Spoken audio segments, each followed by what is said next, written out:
Was it fun? Years of, I just got back last night at midnight. Oh, gosh, well, you're recovering. Is everybody sleeping back here just to make sure it's not ready? Yeah. That will be our Sunday return. Yeah. So. Was it fun? Years of, I just got back last night at midnight. One more procedural question for you. Where Becky and I were not at one of the meetings that minutes needs to be approved for, can we vote to approve minutes on a meeting we didn't attend? Probably shouldn't. I didn't think so. So we have a sufficient quorum without two to pass those minutes without. So they, cause you really, can you just, cause all they do. We can push them off another month. That's all Yeah, right. let's do that, because we won't, because if you and Becky don't, and you both weren't there, Yeah, then I'd only have 3 and we don't have enough, so you can just say. we can just do the July and not the September. Yeah, Okay. but still, because it's on there, just to say, hey, we've got minutes up here, but due to 2 forum members not being at meeting, or commission member being at meeting, we're gonna postpone until next. Perfect. I will fumble through. I can handle that. Let's see, who else? Hello, how are you guys? Join them soon. Oh, there is a chair. Back over there. Ours.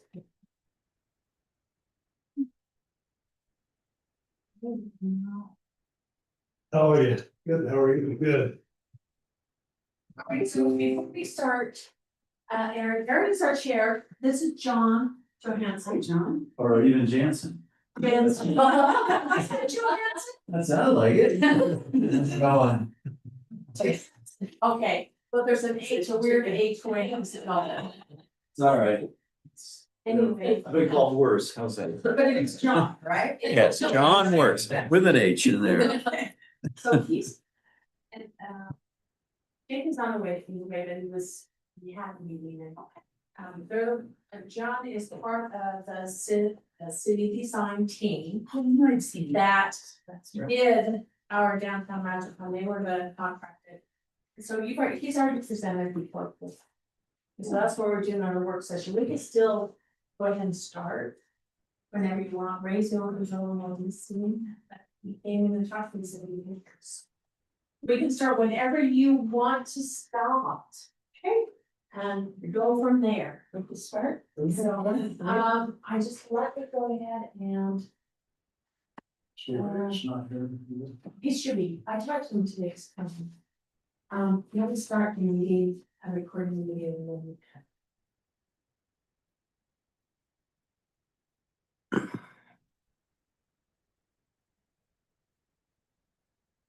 Okay, I am ready. Okay. Well, welcome, everybody. That's okay. To the work session for the Morgan City Planning Commission meeting. Teresa, is this portion of the meeting recorded and live streamed? Yeah, On it is. YouTube as well? Okay. It is available on morgancity.org, morgancityut.org. So for the work session, we will begin and with the only item on the agenda there, the Morgan City General Plan and Agenda update. So we'll turn the time over to John to present on that. Okay. Is that on? I guess it is. So are you gonna push the buttons over there? Okay. So I think you got this draft, the updated draft last week. I don't know if you had a chance to take a peek at it yet. But we'll go through. The new language is in green in there. There's some new maps and some new policies and strategies to think about.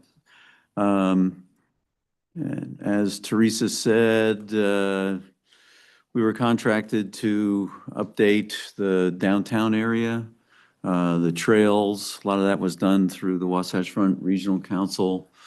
And future land use map was affected by some of the conversations we had. So we've been through this process for, I want to say, about a year. So we're starting to get toward the end of this part anyway. There's also some ordinance updates that are anticipated too. So this will keep you awake, Teresa. Let's slide along. Look at that, nice blank page. Yeah, so we haven't done the table of contents yet, but that will happen. And I don't think anything here changed. Let's keep going until we get to green. Oh, I just, think the planning commission, the members need to be updated. oh, do they? Okay, I know that happened through. There are several that are not there and a lot of people who aren't on there. okay. If you scroll forward, excuse me. Only thing we updated was Jake's name. Anyway, okay. We'll fix that. Okay. Actually, I think Jake, and then he's got an assistant, Abby, that's sort of the keeper of this at the moment, so send him to Jake.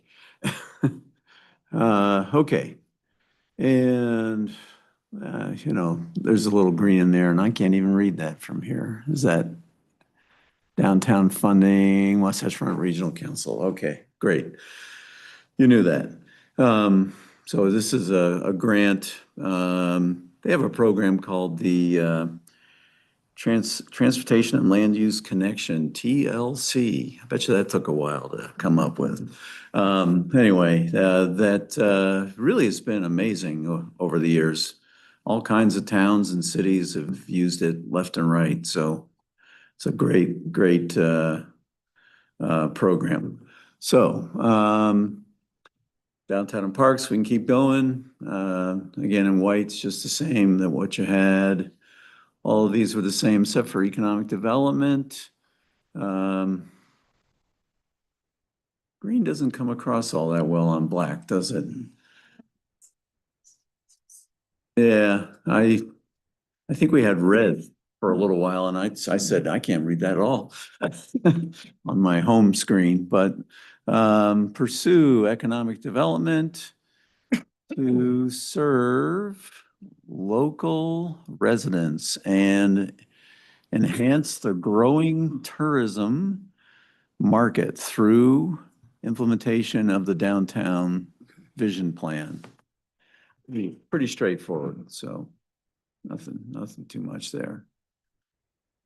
Well, nope, that didn't, map made us go right off the screen, so Is there an sorry. in between? Yeah, that maybe we can read that. That's not bad. Okay, just a little bit from state code there. I'm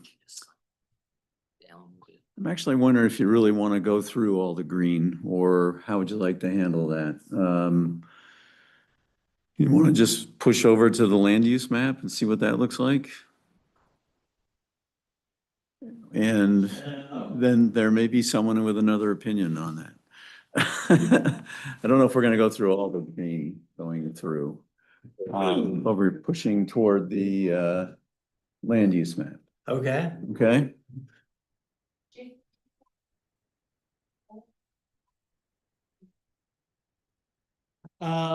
Well, we could stop. Yeah, we could stop there. There's a lot of green there, so maybe that's Yeah. worth going So through. this will be a section to really focus on, where we dive into what are the proposals for the downtown. I don't think any of this should be new because we've presented it in the presentation a couple times. This talks about the process that we went through. There's the illustration. Yeah. And I'm thinking most of you participated in that. And then we have the principles, which, He said anything. those are like the biggest ideas that came out of that process, okay? And turn them into to-do sort of things. Okay?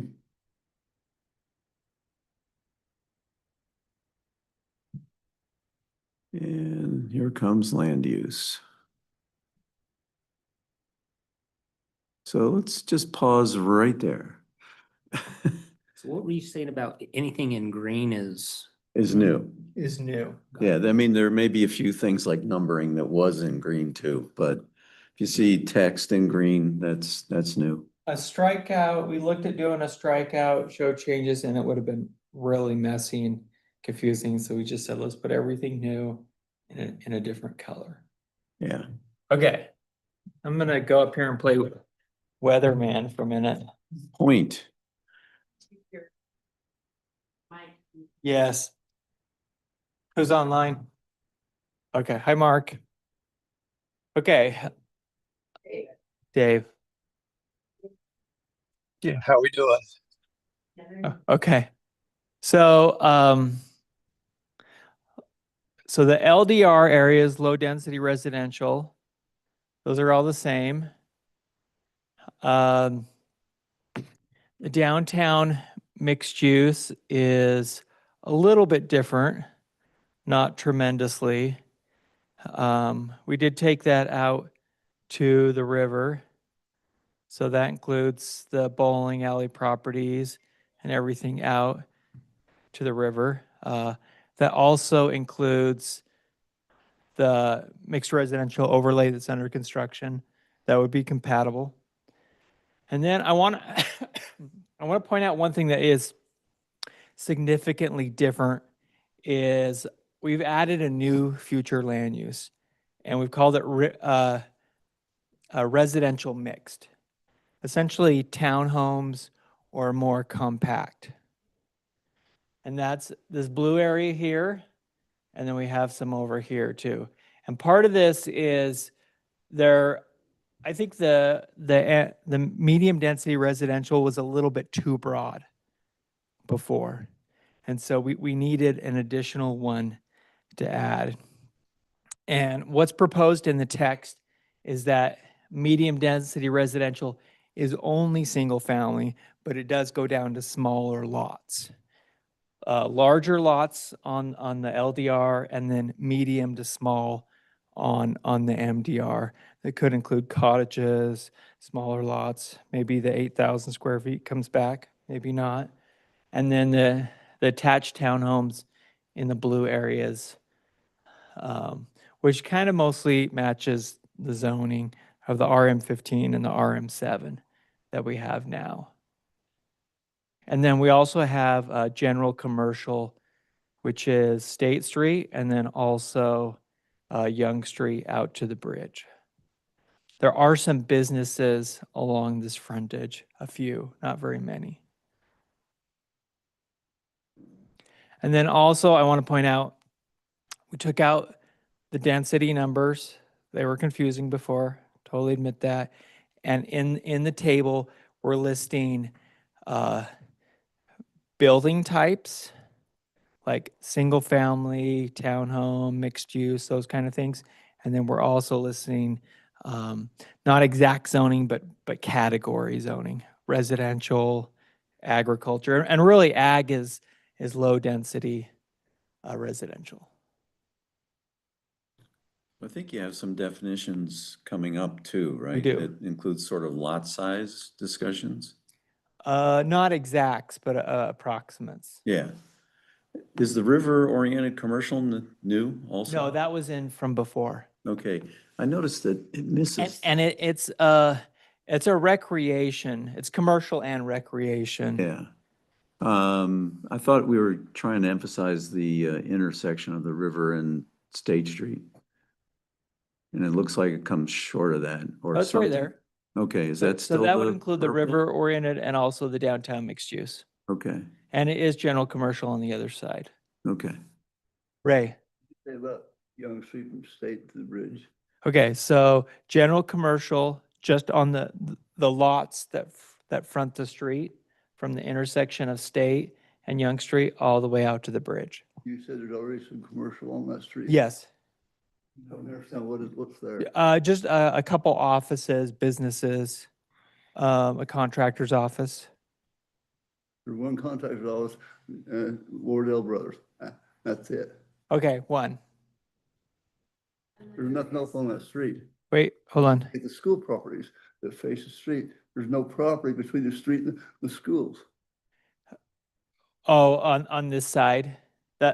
Yeah, that's correct. But there are some other properties that eventually could go commercial. Okay. It's, it's not a good corridor for residential. At least, single family residential. And obviously, schools will never go away. They're gonna stay there. You've only got one lot left out there. So you got left. Just one? Yeah. Well, some of these homes could convert to businesses in the future. Teresa, you had something? Were you also asking about the Wardell Brothers and that there's a couple other Right businesses in there? here. Oh, no. Is there a no. church or? No, there's nothing there. Yeah. So Oh, okay. sorry, that's why, because Okay. Wardell's is in a different place. Yeah, so I- Wardell's is right here Right. on 125. I view, okay. That's Yeah. all there. Yeah. With the school properties facing the, I mean, it looks like you got it mostly on the south side. right? Yeah, it is mostly. And the idea is the frontage going out. Is that something you think should change? no, I don't really change it, just I don't Think like understand the. 20, 30 years. If that is going to change, what does it want to change to? Is that what we want? Assuming, like you said, that the schools aren't going anywhere. Do we want commercial right next to the schools? In some of the in-between spots? We were thinking when this went through and all of our workshops talked about, wouldn't it be nice to, of course you want walkability if you had some like fast food places there to support the school or functions, if we have events at the school, like a fourplex thing, if you had some more commercial there, that would be a good area to draw people to. Maybe mixed residential where you have businesses on the bottom and maybe an apartment above, and then you could have housing behind. That was the It intent is during those. typical near, especially with this quantity of schools, you would see some business, especially food establishments. It's pretty typical to see that. What are Which the is- blue lines through the? The blue line is public facility, indicating a school property or a city or a county property. So what's the green in the upper right-hand side? A That- big green block? Yeah, that's conservation for public facilities. That's where the city's water comes from. And so we're just promoting Oh, okay, conservation there. yeah, okay. That's over on North Morgan side. Okay, I see, yeah. Springs up in here. Yeah.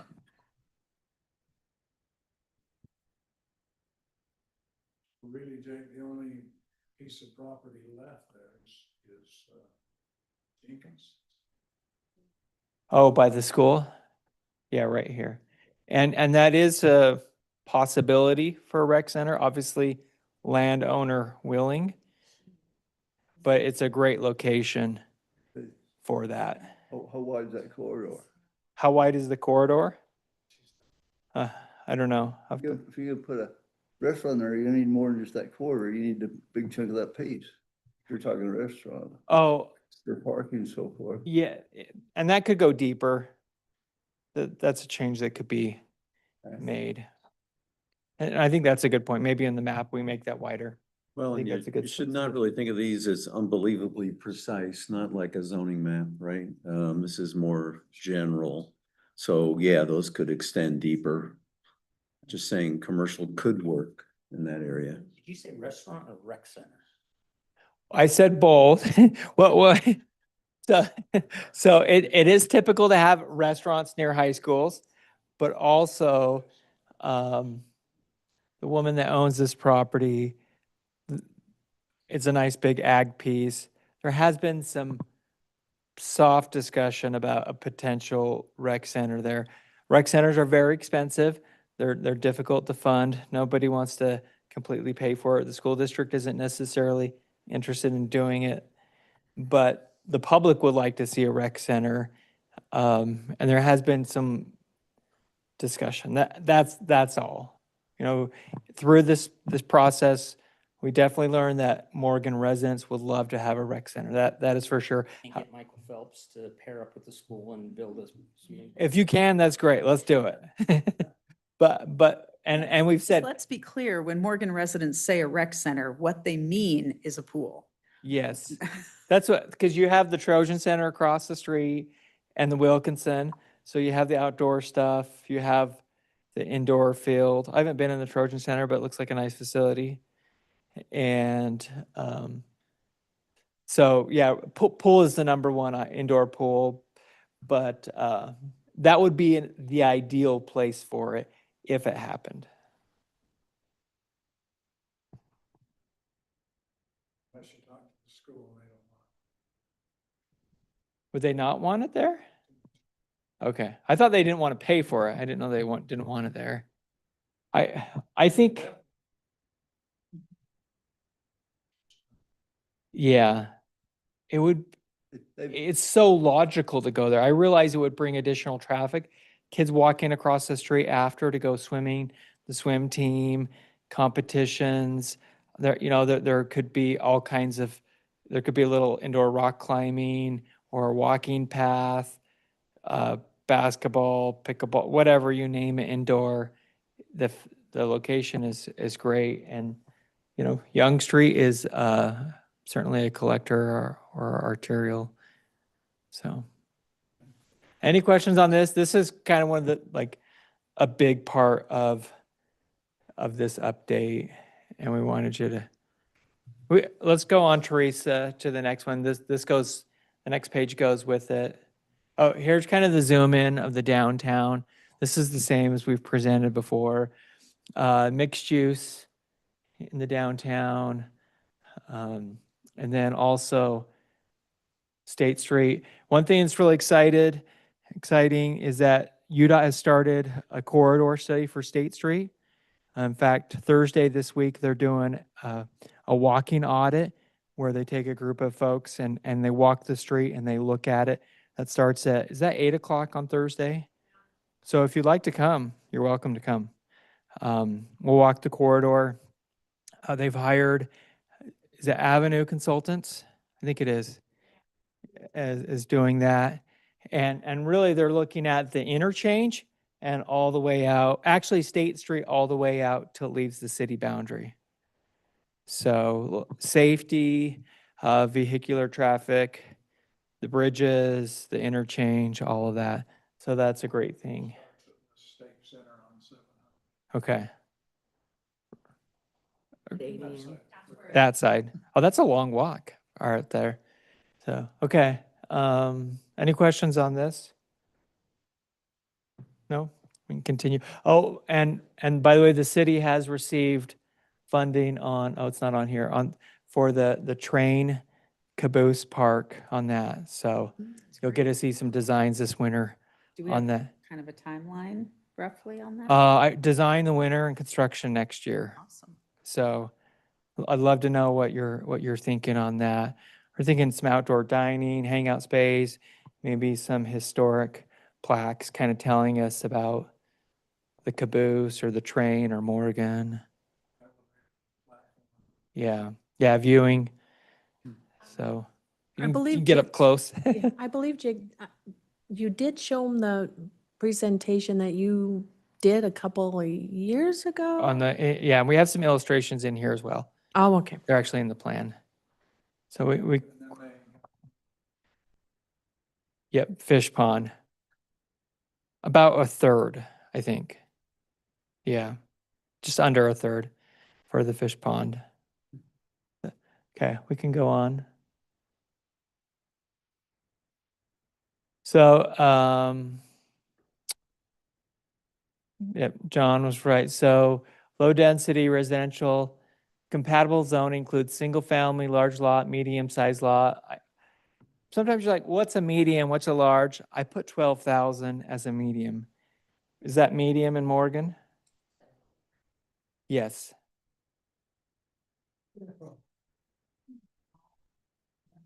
And probably closer to a third.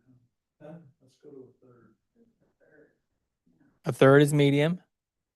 Okay. Agriculture, residential, that's like a 1 acre lot where you have some farm stuff. ADUs and overlay zones. And on the overlay, I just say when context appropriate. if it's the right place for an overlay, because we may have some additional overlay tools in the future.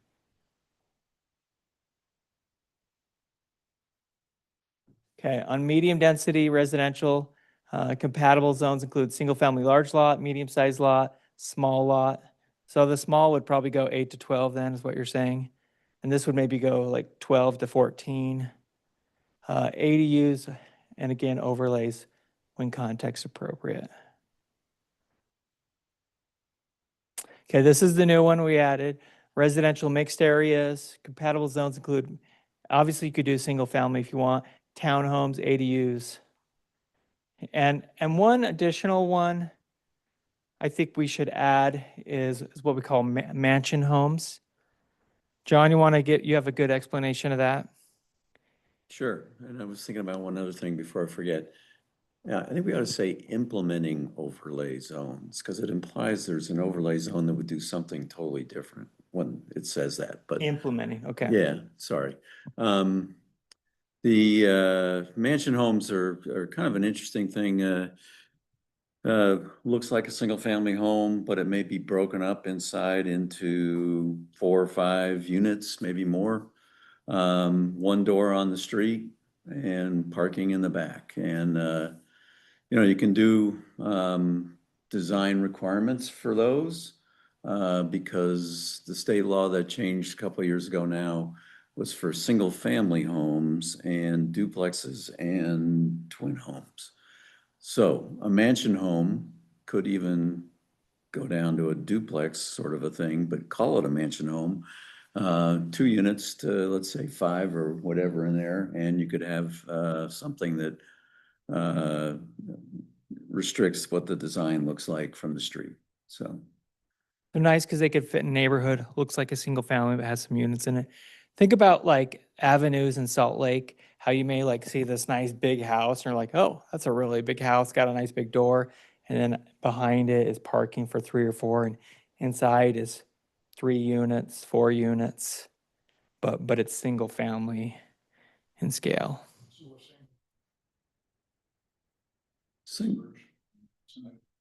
A single front door. yeah, So it looks like a single from the front, but there could be a side door or certainly back doors. The college dorms 50 years ago that I used to live in. yeah. That's awesome. Same thing. There's a college dorm And- 50 years ago. And that's actually the idea. It's bringing back an old idea is what it really is. There's a There's some couple- nice ones in Ogden. Yeah, well, I mean, I had friends that bought one of those houses in the avenues that they converted back to a single family home Oh. from all busted up. Yeah. Anyway, just was an interesting thing. The avenues is a pretty interesting example of a whole variety of all kinds of housing types. Read that and explain that again, if you would, please. Okay. So in the residential mixed, medium-sized single family, small lot single family, townhomes. We could add the mansion home that we discussed, accessory dwelling units, and as John mentioned, implemented overlay zones when context appropriate. That will be an overlay zone only, it's not a separate zone on the zoning map then. Well, It'll be an overlay piece. it's like our mixed residential overlay is an overlay zone. And it's saying within the residential mixed, when it's kind of like these overlay zone tools sit out here in the cloud.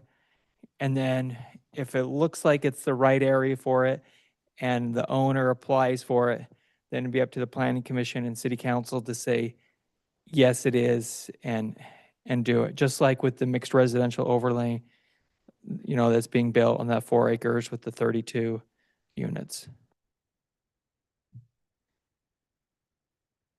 So it won't be an actual piece on the general map. It would be an overlay potential to add to or to place on the map as choice. On the zoning map, yes. Now remind me, is the residential mixed? Is that the new blue square Yeah. we looked at? Yeah, that's the new blue. Yeah. I'll just add too that So- there's pieces of that overlay options that could show up that you really like. You may want to just add them to the zone. So you don't have to go through a zoning process too. Just a thought, like if you had, we have ADUs up there. Does that mean that a detached ADU, you'd have to go through a rezone process for that? No, at this point, you can do an ADU on any residential within the city. Detached too? Yes. Okay. I was actually going to ask about that. Do we need to specify ADUs or is that already implied?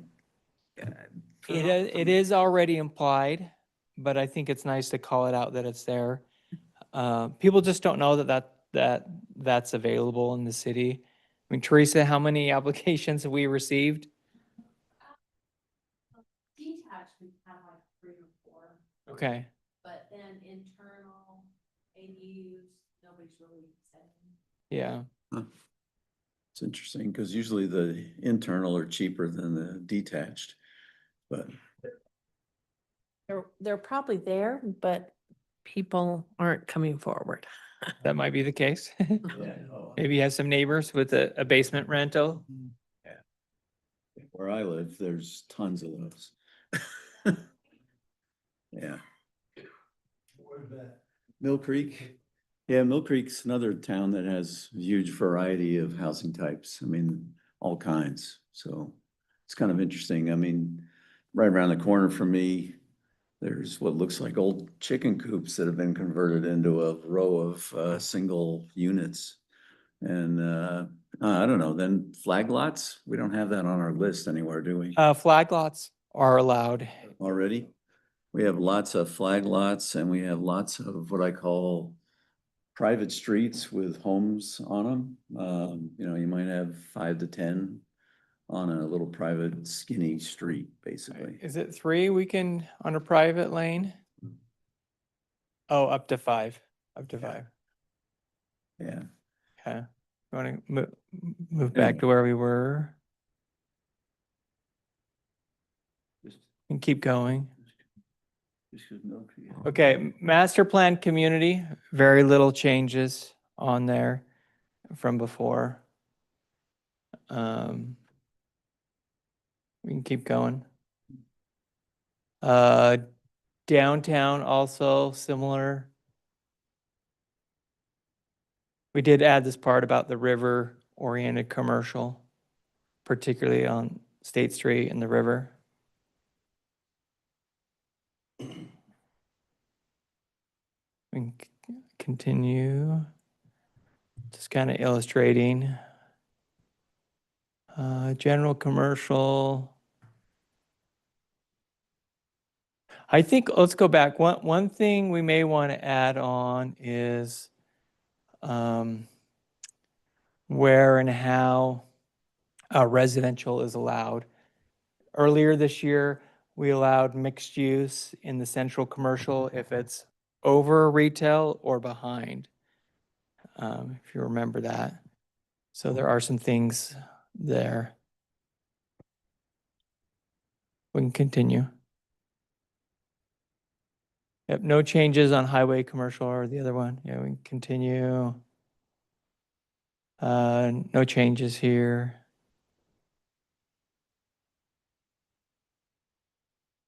This section just talks about kind of the character of what we want the downtown to be like.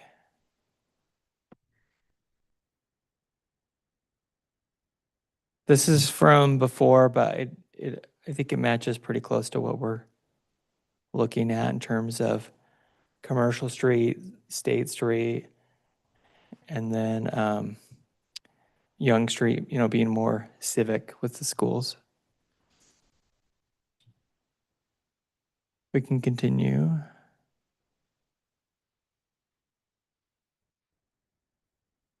This is a little bit that emphasis on the downtown State Street.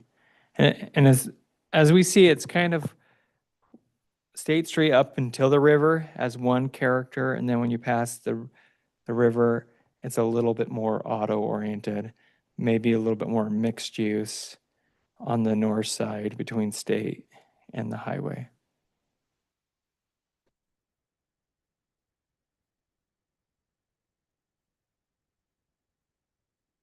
So, and then on historic,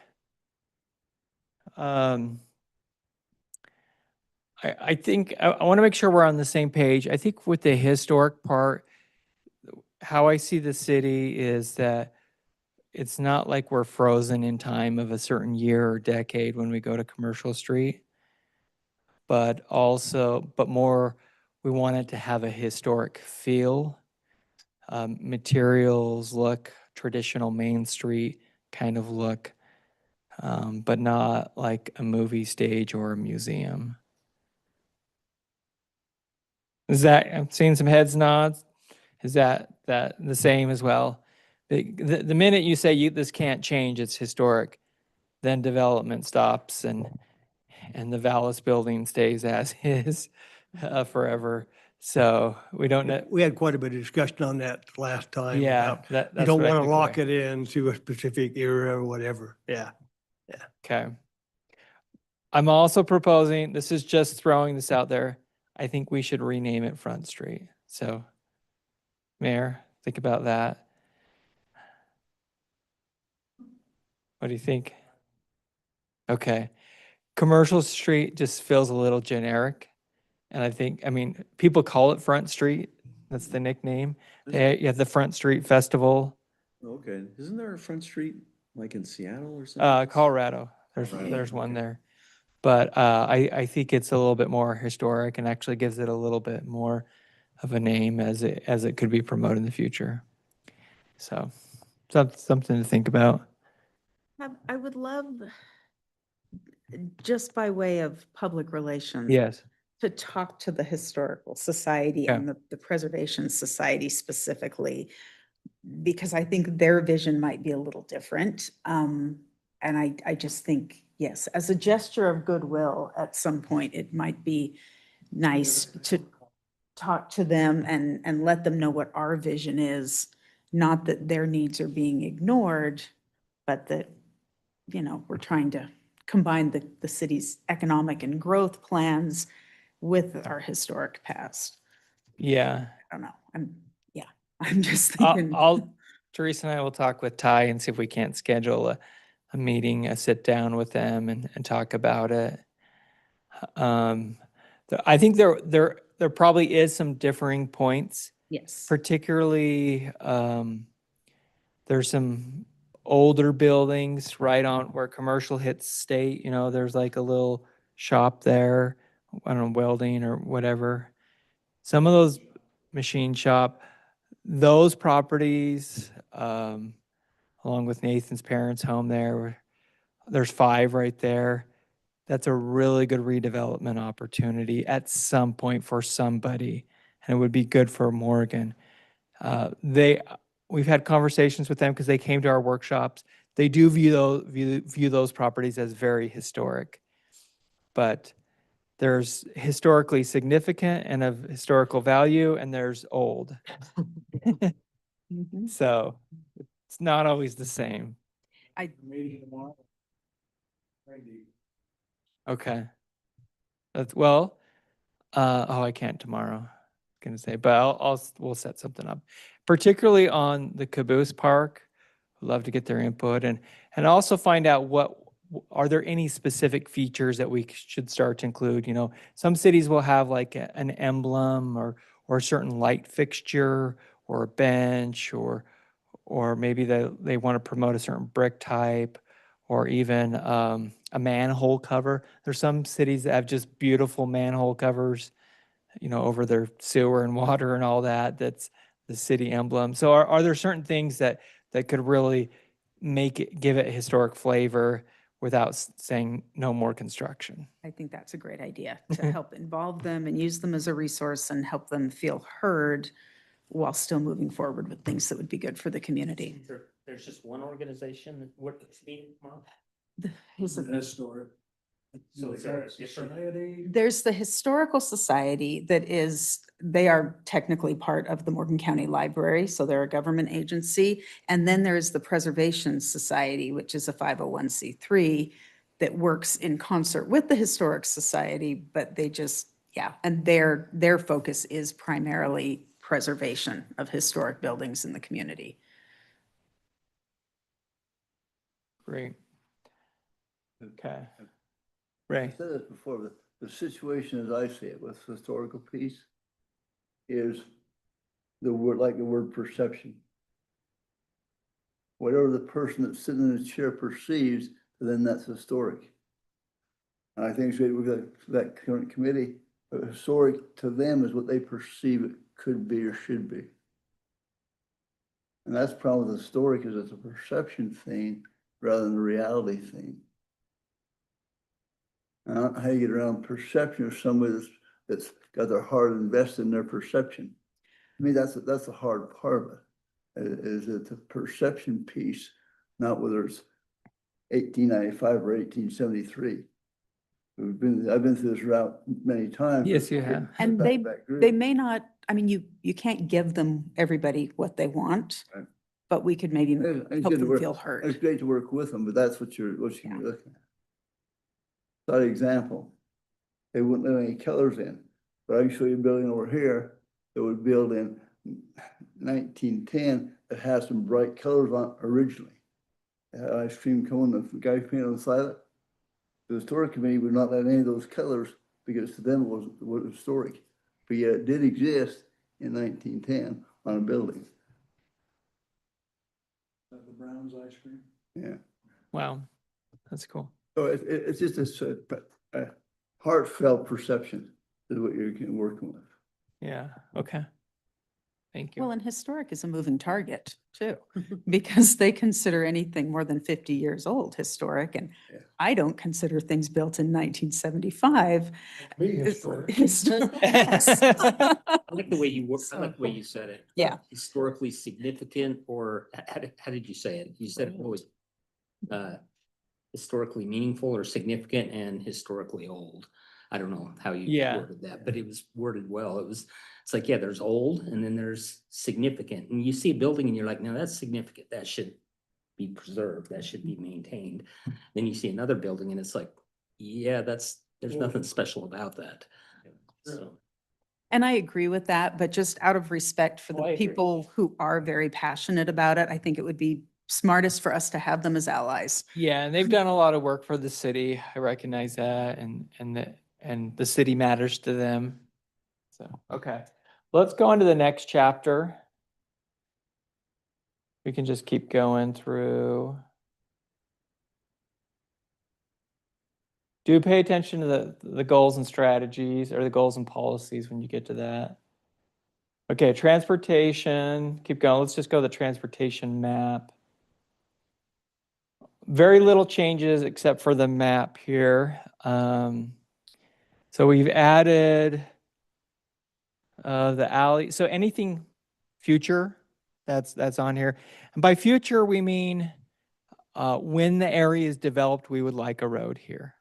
We're not saying, for example, there's some here on the Clark Dairy, and we're not saying these roads are going right here, right now. But we're saying if the Clark Dairy developed, then we would like maybe 1 to 2 bridges over it to connect from. And these are strategically placed. Also the alley, which isn't going to be future very long. And then even some of these roads, so maybe we can change those, but also some of these connections. And this map and the future land use, it's good for the city to update maybe every 5 years. We're doing it sooner because of the downtown update, but that's something that you always keep an eye on. Because when a property comes into development, we say, oh, we actually show a road over here.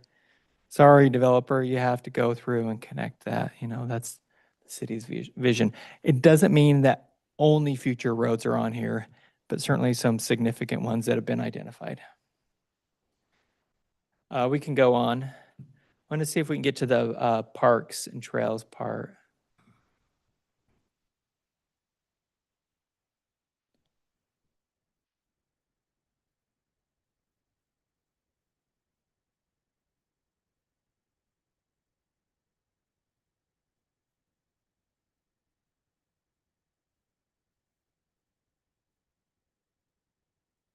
I think the parks and trails right toward the end.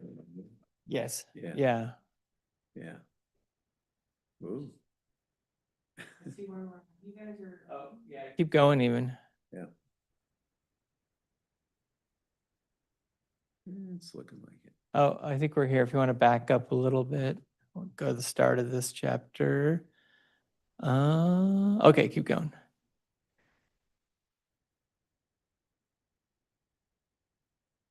Let's go to the start of the chapter. Just so we don't miss anything.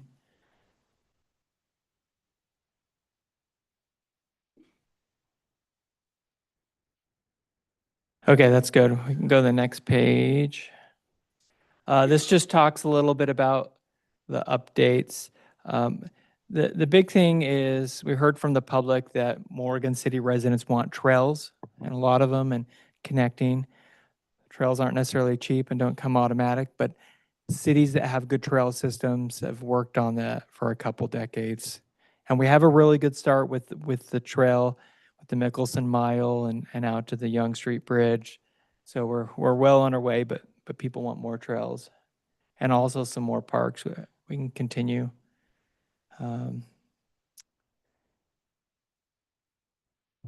These are just some of the guiding principles. So take a look at that. You know, what's the main idea? We can go on. This is from before. So this is the existing level of service. For every 1,000 residents, Morgan has 3.14 parks. And then if you'll go to the next page. Well, I know it's in here. I think it's at 4 point. We picked a number. I think it was 4 acres. So this was, we added some of the survey questions. We can continue. So talking about what the different parks are, plaza, what does that mean? We've added that. Okay, here it is right here, level of service. So this will be on the next page. Oh, right here. So this was decided on the first go round for the general plan last year, 4.5 acres per 1,000. That was the goal of Morgan. Bump it up a little bit.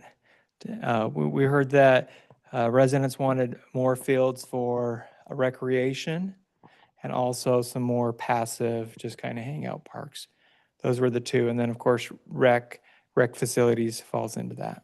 How does that ratio compare to most cities?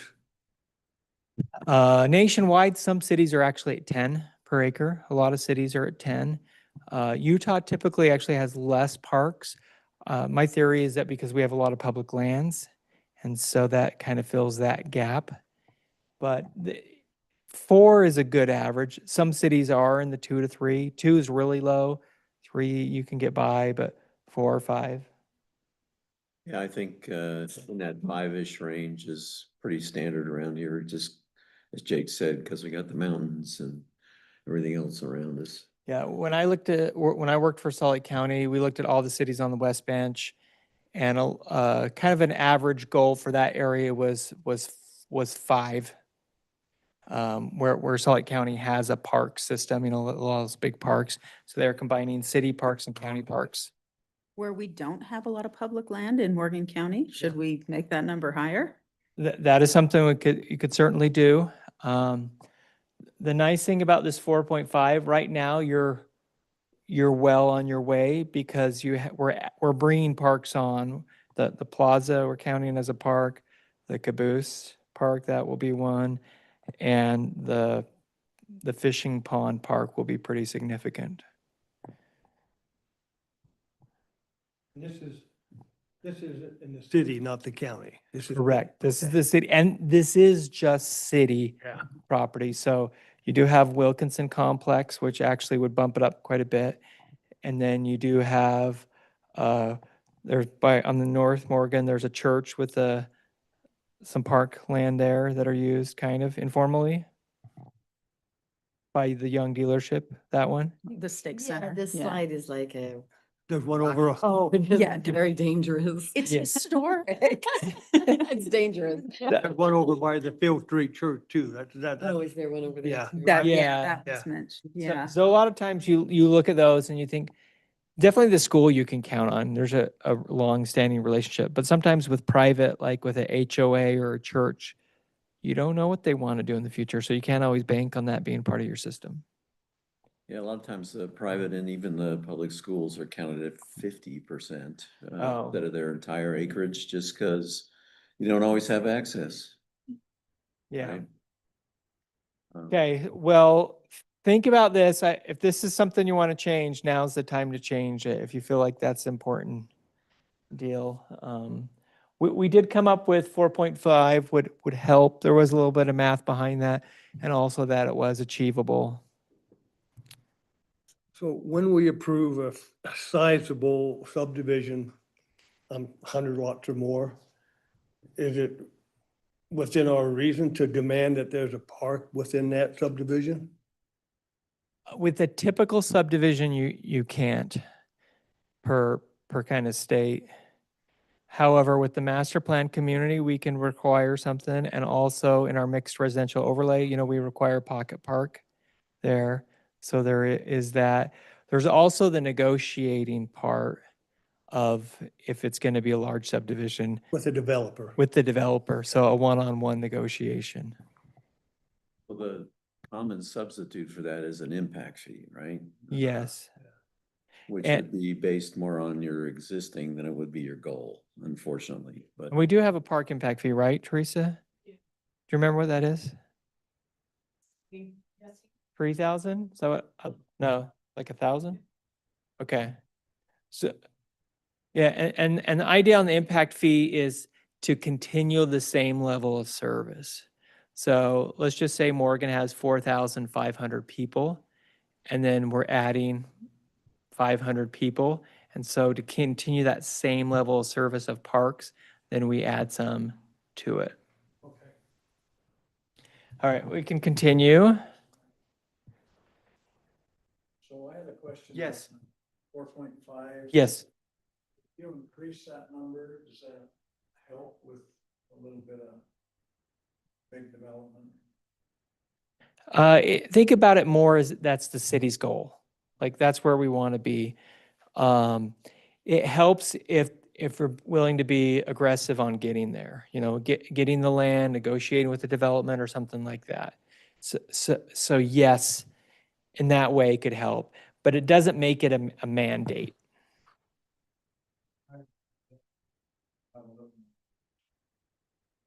Based in. Yes, yes.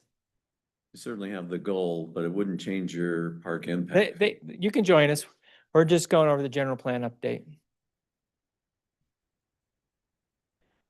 Okay, we can continue. Let's go to the trails map or keep going. One thing that's in here is this idea of a park for North Morgan. We've identified that we definitely need one there. You can continue. So that's existing parks. So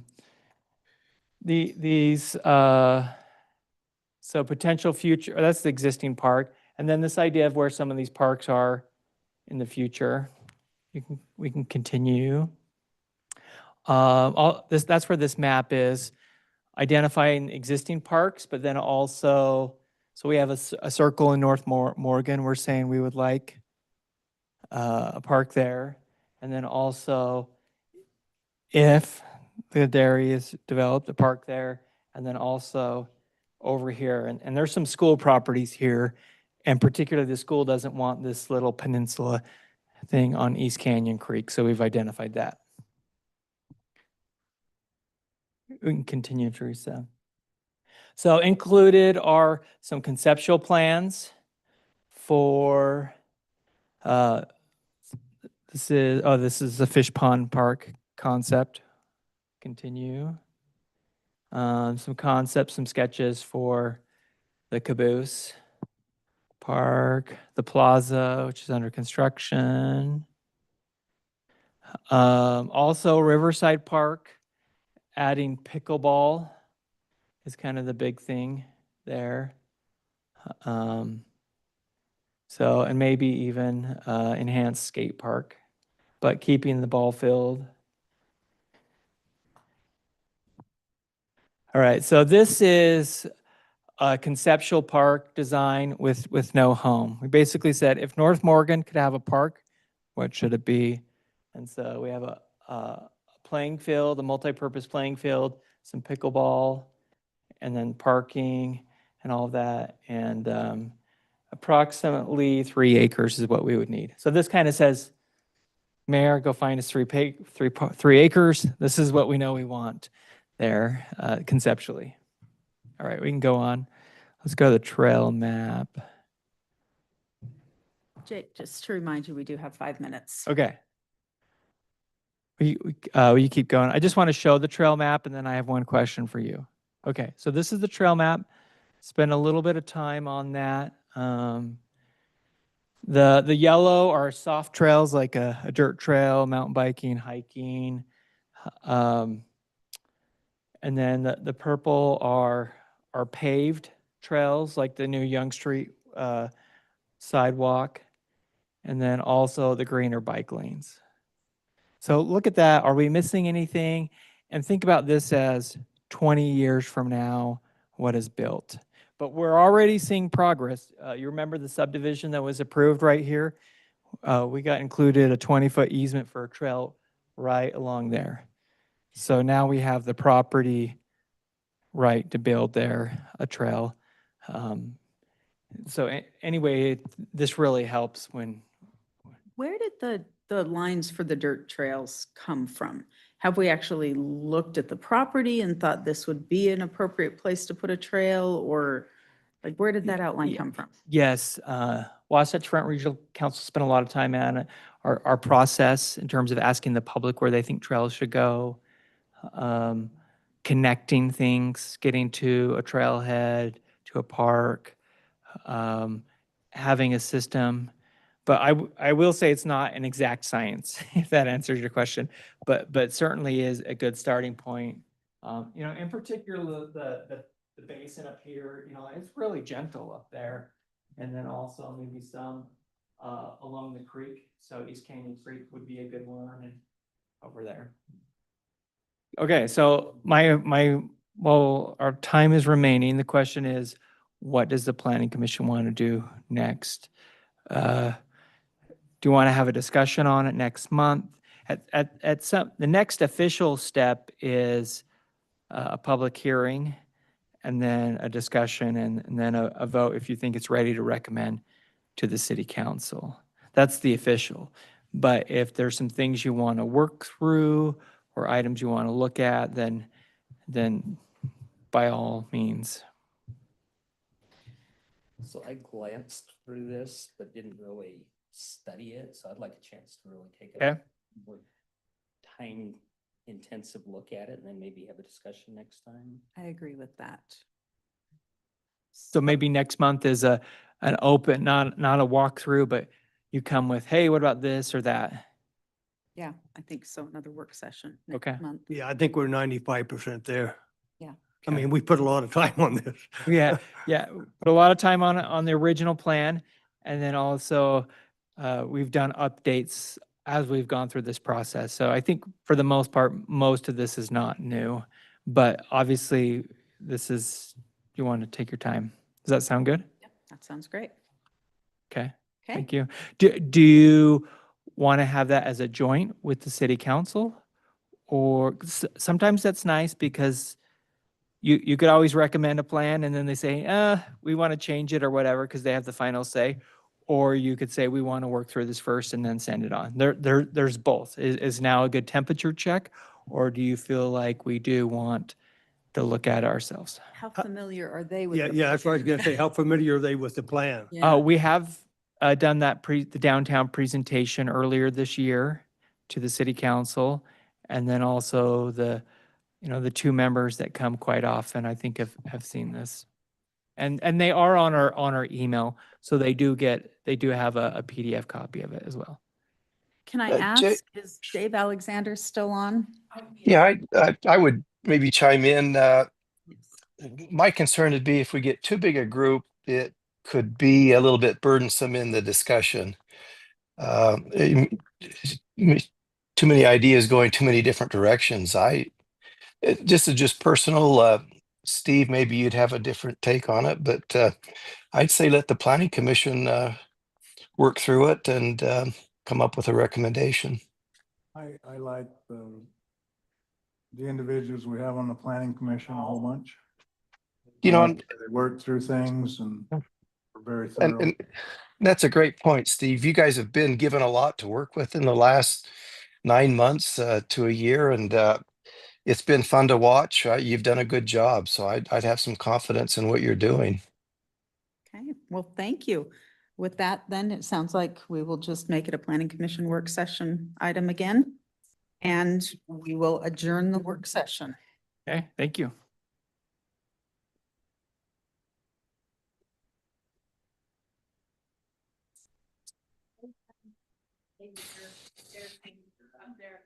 Sir? Yeah, I have a couple things.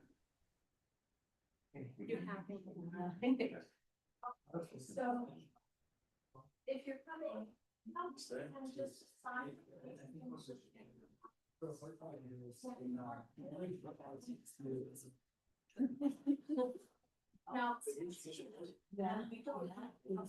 No, this is not me. One more?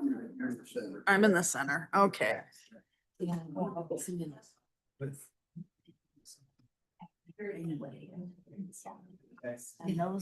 So I think we're okay. Yeah. You're fine. You're fine. Either way. No, we're good. Are you good though, Becky? Because I was over in that corner for like 2 years and I swear I couldn't see I anything. actually need to be in the car until I know what I'm doing. Well, I still know what I'm doing. No, that's a good place. We only have one thing. Nope, I'm good. I'm good. It is, well, it's building. Did you look at it? Yeah. Yeah. I know exactly what it is. Yeah. Yeah. I suspect I know. Right, good. How are you? Yeah. So I see all the kids. Yeah. He's doing okay. Yeah, he's doing okay. It's gonna happen. Slowing down, you know how it is. Yeah, he's Well, slower, I guess. We need to. But even when it comes to this time. Give you my 2 bits on public comment. Okay, Should have please. pulled.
Okay.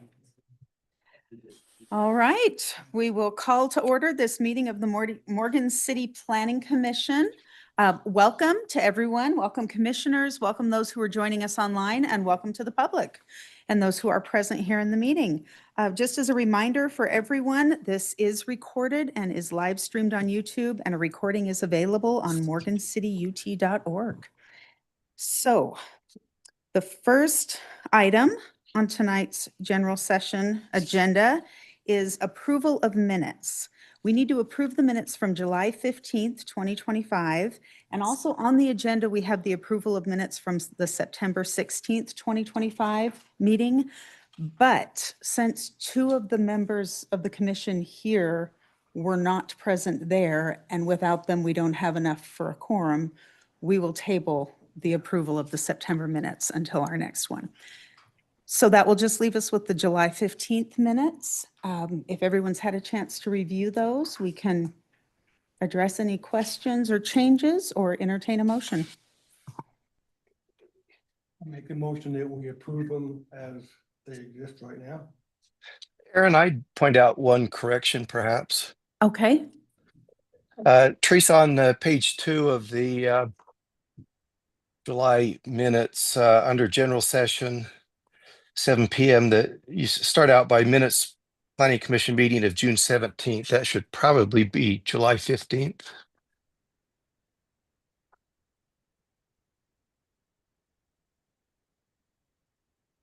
And no, because that would, so these are July 15th, and so they were approving the June minutes in the July meeting. Do you see? That's the approval of the June minutes in the July meeting, so that's the. I approval. see. Yeah, so then that is correct. on the- Okay. My bad. Thank you. thank you. So we do have a motion to approve from Commissioner Francis. Do we have a second? Okay, a second from Becky. All in favor? And it appears to be unanimous. Minutes are approved. All right, and further on the agenda, we have a public hearing tonight for the rezone application from single-family residential R18 zoning designation to multifamily residential RM15 zoning designation at approximately 60 West 100 South here in Morgan. So how this is going to work, we will have a staff presentation first by Jake to give us the context for this application. And then commissioners, we'll have a chance to ask any questions of Jake. Then we would ask the applicant, if they're present, to step up and answer any questions as well. And at that point, we will open the public hearing and have public comment. Does that work? Okay. With that, Jake, would you please provide us with some context? Yes, good evening, Planning Commission, Madam Chair. Teresa, I'm just going to jump on did you send me the? Yes. Okay.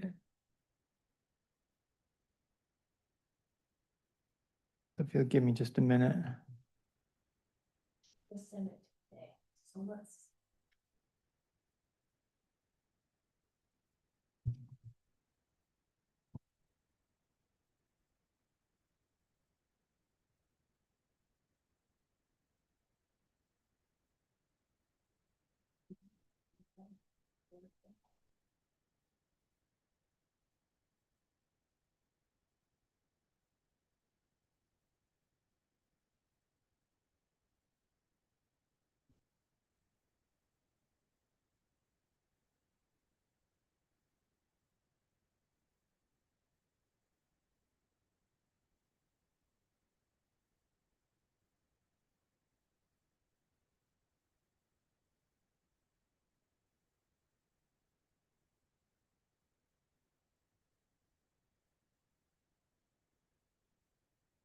While we're waiting for Jake, I apologize, Chair. I did not inform you that our legal counsel won't be present tonight, Okay. but has already had discussion with Jake, our planner, regarding the item on the agenda.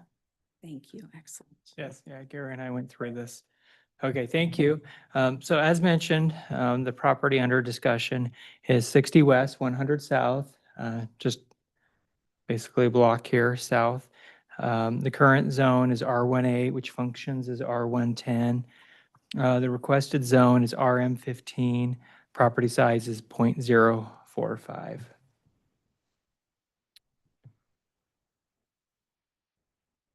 I'm going to come back to the notes in a minute. I'm just going to walk through some of the maps. So this gives you a little idea on a map here. The Old Rock Church is right here, 100 South to the south, and then State Street to the northeast, and then 100 West to the west southwest, and then surrounding the property is mostly existing single family. And then, of course, the church. There's the site right there.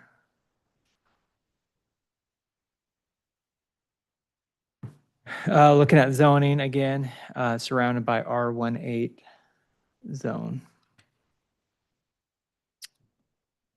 On the future land use general plan, it is listed as medium density residential. And medium density residential includes small to medium sized lots. Also does include attached housing as an option as well. There's an aerial of the site. This is just from last year, 2024. You can tell because that new single family, this was a vacant lot just a couple of years ago, and that one is now built.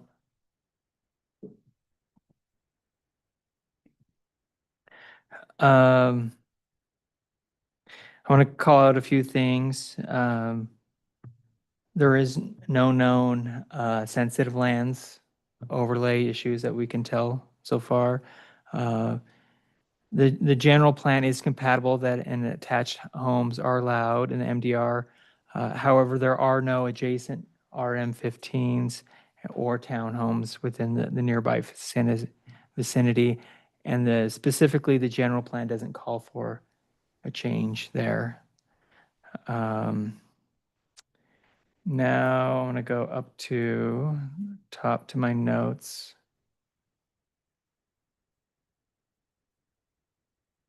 So the property is currently a vacant field or pasture. Utilities are in the area. The property is not adjacent or near existing RM15. The property, as I mentioned, has no townhomes adjacent to it. If the property were developed as an RM15, it could include townhomes up to 5 units per city ordinance, as I've calculated. If it were developed, a sidewalk would be built along with other city improvements as required. The general plan does identify the property as medium density residential, which does allow for attached homes. However, it's not automatic. As you know, the general plan update is in discussion, including future land use and changing that. At this time, staff does not recommend a rezone for this time, mostly due to compatibility, what's in the area, existing land use, and neighborhood character. And we have done rezones to RM15 in the past. Both of those had adjacent RM15 townhomes. Also, we're directly onto arterial streets as well. So there is a difference there, and these items have been discussed with. When I say staff, it's not just me. I had this discussion with Teresa and city manager, and also engineering and legal counsel. Okay, thank you. And the applicant is. There's Corey. Before we turn time over to the applicant, commissioners, do we have any questions for Jake? Anyone? So you said 5 units would fit there? Up to mathematically. So the RM15, I explain it as an accordion zone. So if it's a smaller lot, then it's a little bit different. So the first unit is 8,000 square feet required. And then after that, it's 2,000 square feet. So that's where it kind of stretches. That's where a quarter acre is actually a big difference between a half acre with the RM15. Mathematically. However, you still need parking, layout, all of that. So it may not necessarily include that. And in the applicant's application, he did include a concept plan, which you guys received with the packet. I don't have it in front of me, but. Any other questions? Okay, with that, we would invite the applicant. Oh, Ray, did you have a question? Jay, on the, sorry, Jay, on the future land map, back to that. Yes. Medium density residential. What does that include, or what is legitimately appropriate in that zone? What is appropriate in that zone? Yeah. Well, not the, you have to remember, future land use is composed of a lot of different zones. Right. And so single family is certainly appropriate. And then also on the low end, attached housing, like townhome. And that's only when context appropriate. Okay. Again, think of this as a broader base for the future land use, and then zoning is specific. So for a zone change, just never mind, that's different than having an ordinance that we have to comply with the ordinance. Zone change has some more leeway to it, is that correct? To make a zone change. Ask that, could you clarify that a little bit? Okay. If we're talking about just an ordinance that allows a single family home and a 10,000 square foot lot, we're bound by what the ordinance currently says. But in making a zone change, are we bound to make that zone change if it's part of the future land? No, it's not. Explain that for us, please. Yes, there's a number of factions there. Is one, the future land use has a lot of different options available in it. And so it's up to the planning commission to make that recommendation and the city council to make that final decision. So it doesn't, it's like I said, it's not always automatic. You're saying within the general plan, there are some tools here, some options here. There's a little bit of flexibility in there. And so that's a little bit of a judgment call, reading all the information, looking at all the conditions and judging to see if it is right. And then also in the end, it's a legislative decision. So that's where the city council just says yes or no based on what we see as appropriate. And part of this also is timing. What may be appropriate for a general plan now may not be appropriate later, or what may be not appropriate now may be appropriate in 5 or 10, 20 years as well. Looking at the situation. The general plan is a appropriate, a possible guideline rather than a firm. Exactly. Okay. Exactly. We've talked before about spot zoning type thing. Is an RM15 in the middle of a medium density, is that a spot zone or not really, since there's nothing contiguous? It is. The idea of spot zoning is not it's not a legal thing. It's a good practice. Practice, okay. And if the city wanted to start a change in that area or felt like it was compatible, then that's okay. But certainly it would be a little bit different it would look like a spot zone, yes. Okay. And I realize that spot zoning is not a legal piece, but as a practice, we've kind of followed through the years. It's not the spot zone stuff. Right, and you'll remember from our discussion a couple months ago, right. It's not an exact, you're looking at the area and what's appropriate in the area, not necessarily is it touching or not touching. It's more of a rule of thumb guideline kind of idea than an exact, like, is that 100 feet, 200 feet, is it touching or something like that. Okay. And we talked earlier about the possibility of down the road installing some overlay kind of concepts. That's not in place yet, so that's not something we can deal with at this point. Is that correct? Yeah, correct. The mixed residential overlay requires 4 acres, and that's Okay. our only overlay Right. zone That's not in option. place either. Okay. Yeah, so All right. this property wouldn't be applicable to that. Okay. All right. Thank you. Further.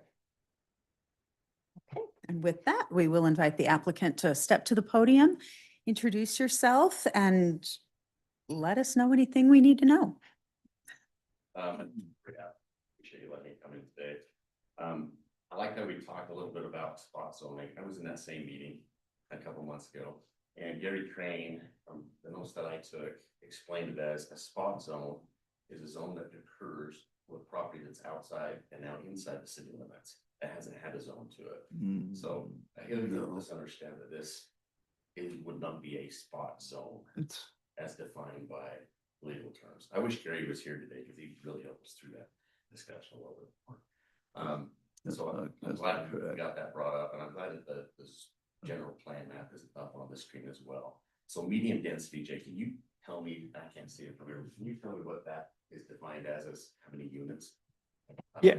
Yeah, so what it is 3 to 5, and the terminology is gross units per acre.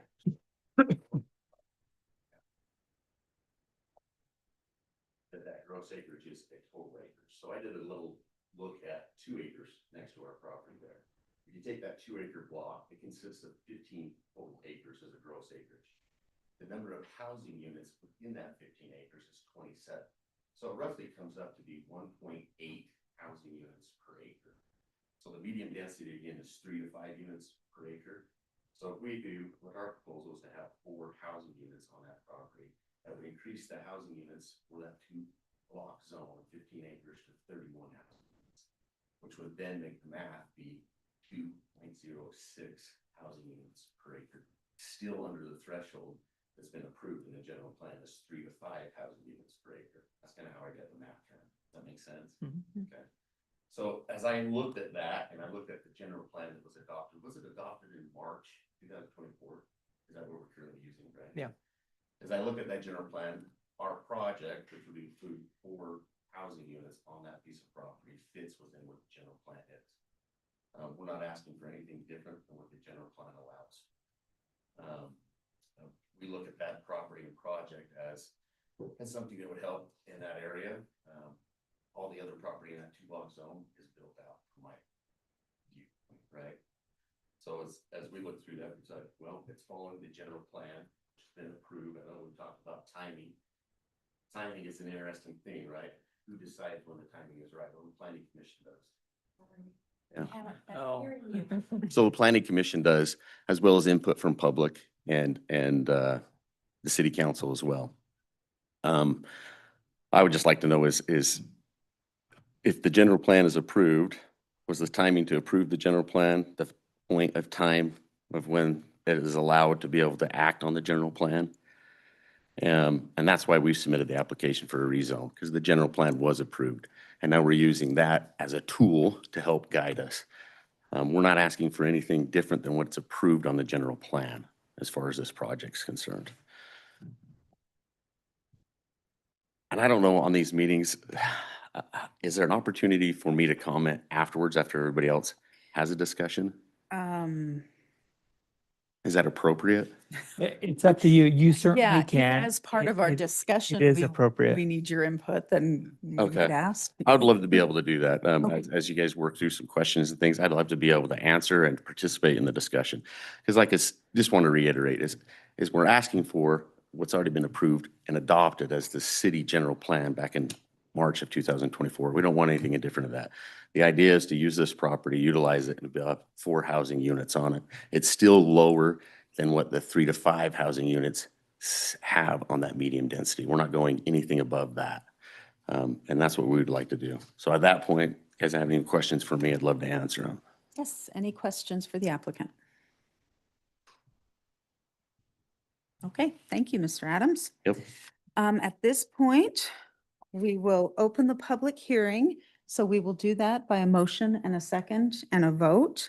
And at that point, we will, well, let's do that first. So do we have a motion to open the public hearing? Thank you. And a second. Thank you. All in favor? Okay, perfect.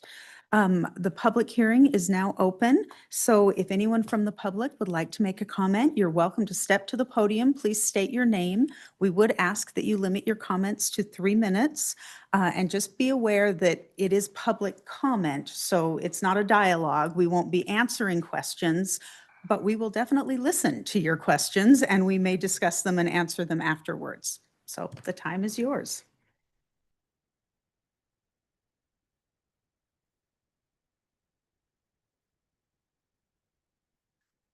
Oh, appreciate the opportunity to be here. My name is Scott Jensen. My main interest at the present time is the property that's next to my property on the corner by Ginny Lane and 700 East, currently under development or consideration by Wardell Brothers. I'd be interested in understanding if the commission wishes to discuss that, to understand what the status of that is right now. Okay, I will actually respond to that just because that particular comment is not relevant to the item we're discussing tonight. We would really encourage you to take that to the city council and Okay. they would be able to engage with you about that issue. Okay. Okay, thank you. Any further public comment? I'm Kate Sargent. My only concern about these spot rezonings is, you got to look at the property, even though everything, the criteria, like he explained, maybe it matches, but why would you pass townhomes in an area like that when there's no other townhomes there? And that goes with all of Morgan. I mean, that's just, I've lived here my whole life and it's just changing. I don't like the change, and it just seems like every ounce of property is they're trying to put townhomes in there. So anyway. Okay, thank you. Thanks.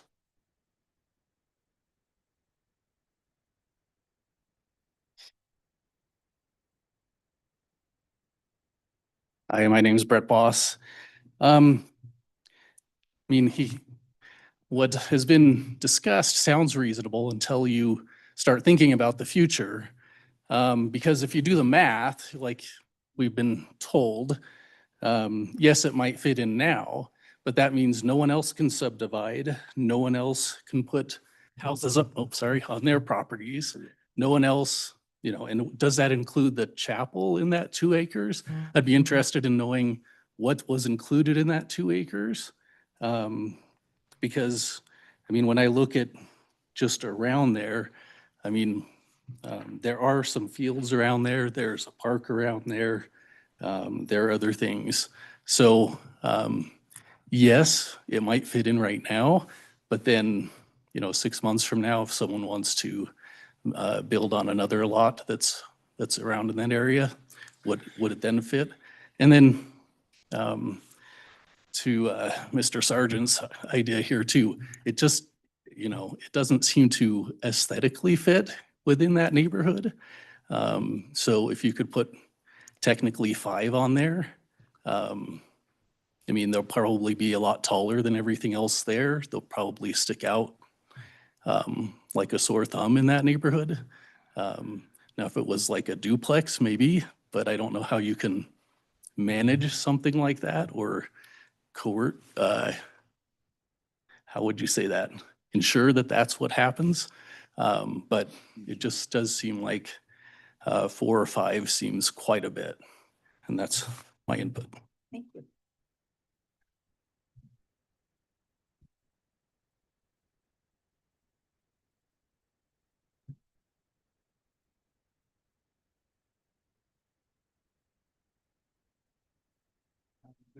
Please. Students here, the limit is up. So is it all right if they take their selfie because they've got into the required time and then they can be excused? Absolutely. We can take a selfie pause. Oh, we already got one. You already got your selfie? Okay. Thank you. Have a good one. All right. Any further comments? If not, we will, Jake, did you? Teresa, do we have any online? Oh, thank you. I did not have any online or request via email. Okay. With that, we will entertain a motion to close the public hearing. I'll make a motion that we close the public hearing. Thank you. Do we have a second? I'll second. All in favor? Okay, public hearing is closed. I need a gavel. Now will be our time set aside for commission discussion. So commissioners, what do you think? I will start. I appreciate the argument that Mr. Adams made, but all creative mathematics aside, I don't feel like this is appropriate in this neighborhood. And for me, that's what the decision comes down to. Other thoughts or opinions? Well, I noticed on the minutes that staff has already discussed this and decided it is not appropriate. What are your reasons for that? Was it what we've already discussed? Yes, and it's not that staff decided it wasn't appropriate. A Recommendation, recommendation. It is your decision. yes. On it, but yeah, items already mentioned. Your recommendation based on what we've already discussed here. Yes. Yeah. What was Okay. in the report and mentioned. I would love to hear everybody's thoughts. So Commissioner Griffith, what? Well, I'm curious, so help me understand. I'm not a mathematics person, unfortunately. I don't. How much of an impact? So Corey talked about the rezone, you know, I mean, basically with his plan and how it would fit within that general zone or the general plan. But how much does that impact if it were rezoned? How much would that impact those around that area? Would it, I mean, mathematically, does it impact what other people could do in the future? I guess that comment kind of caught my attention. I'm just curious. Well, if we're just looking at the gross density, it is on the low scale, especially with the church, right? That's a big property without any residential units. So certainly it is on the low end, and there is more.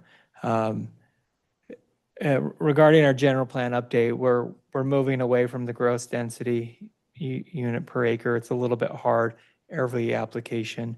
It's a hard thing to say, where do you draw the line? Blocks are nice because, you know, they are separated by roads and you can look at blocks, but we have a lot of areas in town where there are not isolated blocks as well. And do you zoom out 2 blocks, 3 blocks, 4 blocks? Where do you decide on that area? It is helpful for big picture planning, but it's also difficult for individual applications. So would staff's thoughts be different had there been RM15 adjacent already there? Is that? kind of what That certainly could have changed it. If there was a change already happening, that could Okay. impact it. For me, though, that's potentially an argument against this, because if we made this change, then the next person would be able to say, oh, look, we're adjacent to that. And where does it stop? Except the general plan is saying that's what it should be appropriate for that area, right? Or no? It's still a guideline. It's still in single family, right? Okay. Yeah. So. to me, it's I guess the vision, when I was reading this earlier, I thought about, you know, over by the park, when you go down, what's that road that goes, you know, the Riverside Park? The road that goes from, you know, like as you pass Ridley's and you turn in, single family homes all the way along there, but there's this little set of townhomes that have been built in there. Okay. Yeah. Google Maps. I see those, right? I picture those or envision those, and they don't. I don't know that I have a problem with them. They seem very appropriate to me, and I knew a family that lived in there, and I don't know. I'm not sure I'm opposed to it. That's fair. There are also apartments already on that street. That is true. So- That is true. And Chair, Mhm. just to let you know, 250 East is already a multifamily zoning designation. The entire road is. Yeah, I'll pull that up. Where's he talking? So just, 250 East on used to be the the Johansson. north Apartments. side of the park. There's a fourplex right past that. Yeah. That was zoned differently to start with. Gotcha. Makes It was sense. allowed to start with, yeah. Okay. You got apartments on both sides of that street. because that was zoned to allow those to start with. Okay. That's why those apartments are in there. Mark, you've already spoken to this. Did you have anything else you wanted to add? Well, I was just gonna say, in most of the areas where condominiums and townhomes are being built, they're already zoned for that. That was my comment, is it's not like it's being built in a residential area. They were already zoned for that. Well, they were back behind and whatever, it's all zoned for that. So that's a whole different issue. Becky, what are your thoughts? So, yeah, where it's not zone multifamily, but we're dealing with that in North Morgan right now. And I wish that I had have come over and said more about it before we had, well, right now we have 22 giant. It's just, I mean, your advantage of Morgan is honestly, our housing prices are a little bit higher, but not if we do this. Not if we do this. This is going to take a neighborhood from a quiet single-family neighborhood. It has changed our neighborhood 100%. And I've heard a lot of my neighbors saying they want to move. They don't want to live. I mean, the police are there. It's just a lot more traffic, a lot more people. It's really changed our neighborhood. And I think we need to be more careful about where we're putting these. There is a place for them. I mean, any commercial place would probably be glad to have multifamily units by them, but a single family neighborhood is not that place, in my opinion. Thank you. Right.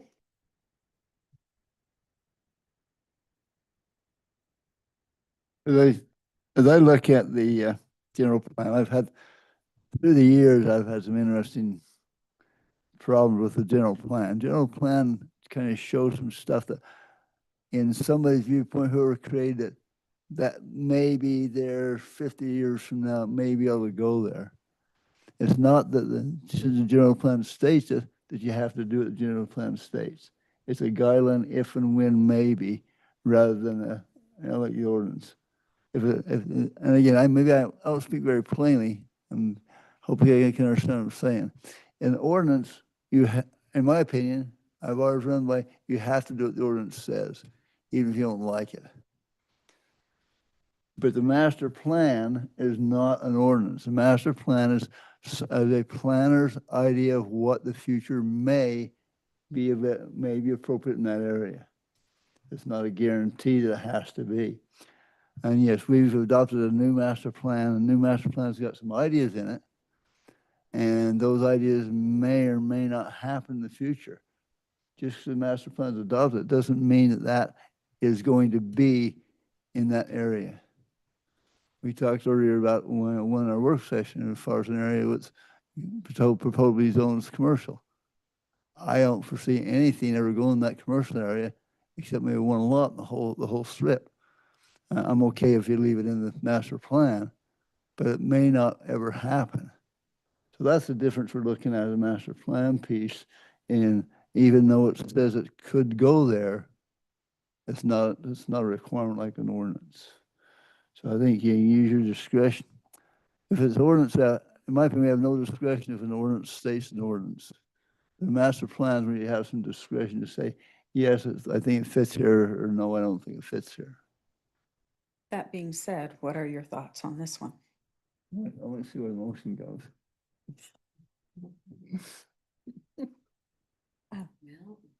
Dave, did I cut you off too soon? No, I think the comments made sense. Yeah, that helped. Okay. Does anyone have any further questions for Jake or for Corey? Okay. Yes, Corey, you did request a chance to address us. Would you like to? Yes, thank you. Couple things. Based on the adopted general plan 2024, I'm going to read some of the plan verbiage that was put in there by staff. It says the purpose of the plan. What is a general plan? Municipalities in Utah are required by Utah State Land Use Development to prepare and adopt a comprehensive long-range general plan that addresses the present and the future needs and future growth and development. The state requires 3 elements in a general plan. Number 1, land use. Number 2, transportation and circulation. And number 3, moderate income housing. In addition to communicating targeted strategies for facilitating a reasonable opportunity for development of moderate income housing. Question I have for the Planning Commission is, where in your general plan is moderate housing opportunities? And what does that mean, Jake? Can you give us some insight on that? Well, he's directing it to you if you want me to Oh, sorry. answer that. The word moderate, pretty ambiguous. I don't Very know much so. what's moderate.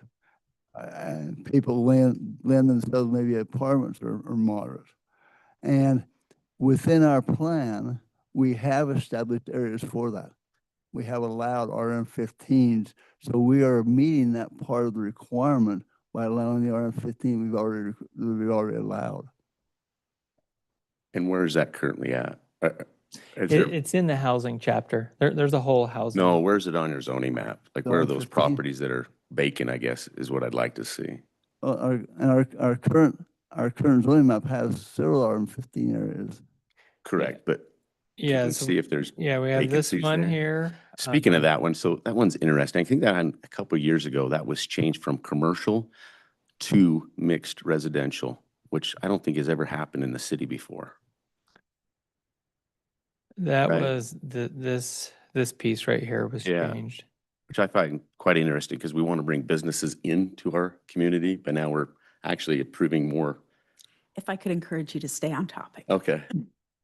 Anyway, that one was just brought up. Back to this, the goal that was listed on the general plan approval. It says balance the desire for low taxes with the need for affordable housing services and infrastructure. Policy number 1, it says to follow the recommendations in the general plan to ensure existing and future housing services and infrastructure needs are met. Bullet point 2, or B, is what I want to talk about. It says promote zoning policies that allow for smaller lots and smaller units. And I think there's opportunities for that. As I look at the other properties in that area, I mean, if you go down to the block, which would be west, so the blocks that I calculated this off of were the 2 blocks west of it. It didn't even include the church property, but even if you included the church property, an aggregate average, every block, 2 blocks together, there's roughly 30 units per block. So the acreage still stays the same at 2 acres. But back to a smaller lot. So there's the lot to the west of that, there's a flag lot. And so there's 2 houses. It's roughly about the same acreage, but there's a flag lot. So according to the new, and I think this is an ordinance by the state of Utah, you can have an ADU on a primary residence. This lot would also allow for a flag lot. Yeah. So technically, this property would have 4 units on it if we do a flag lot plus 2 ADUs. So it's an interesting concept, right? Is we could still do that, but is that, your density stays the same. The one that's code we have, if we change the zone, it doesn't guarantee that will be a bill on that zone, what you're proposing. Correct.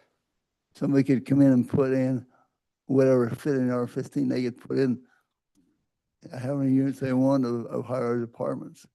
Once the zone is changed, we have no control over what somebody puts in that zone, all that meets the ordinance of that zone. That's another piece we look at too. What your proposal is going to probably get appropriate. Right. The tight line we walk is if we change the zone, we can't guarantee what's going to go in there. Even though you're an honest, upright gentleman, I got a lot of business with you, I think you're probably going to do what you say. We can't guarantee that would happen. Once we change the zone, you could eat whatever you And want with that piece and of I can ground. appreciate that, but we'd be willing to stand behind it and put a pre-development agreement and draft it with Gary Crane and stamp it and record it that way. That's how we would work. Mr. Mayor, please. I believe, Corey, that you just witnessed a change in the zone on some of the property over in North Morgan for you that went from 8 to 15. For residential only. I've never seen one from commercial to residential. What are you talking about on this lot? This was just residential to residential. It's a residential density.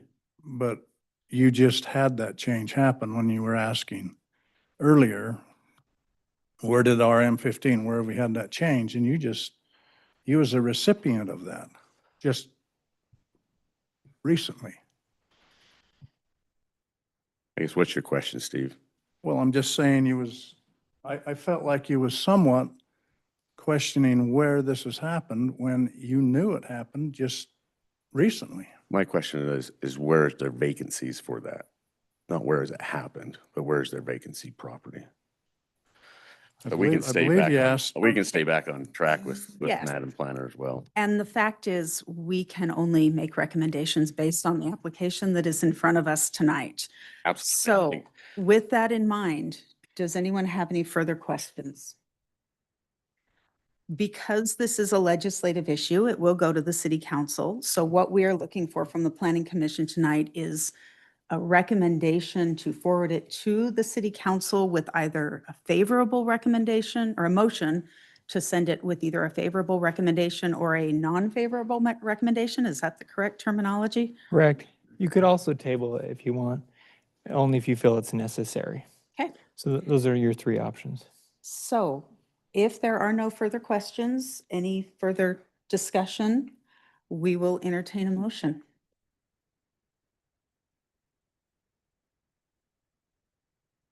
The other option I've seen employed, I don't know whether it want to happen in this case or not, is if the applicant can see that it's probably going to go down, the applicant can request to withdraw the request. Because if it's failed, then there's a certain times like a year before they can apply again. I'm just throwing that out there. If the applicant feels like he can see it's going down, if he want to pull it and give time to work with his staff, bring it back, he'd do it much quicker than if it's failed. Teresa can help me out here. I think it's probably a year before it can be brought back again. And can that be done at any point? So he can withdraw it before it goes to city council if he should decide. Oh, before it goes to city council. Okay, which still leaves us. I just put that out. There's another option available. Yeah. It's more of a secondary option after the planning commission has decided. Yeah.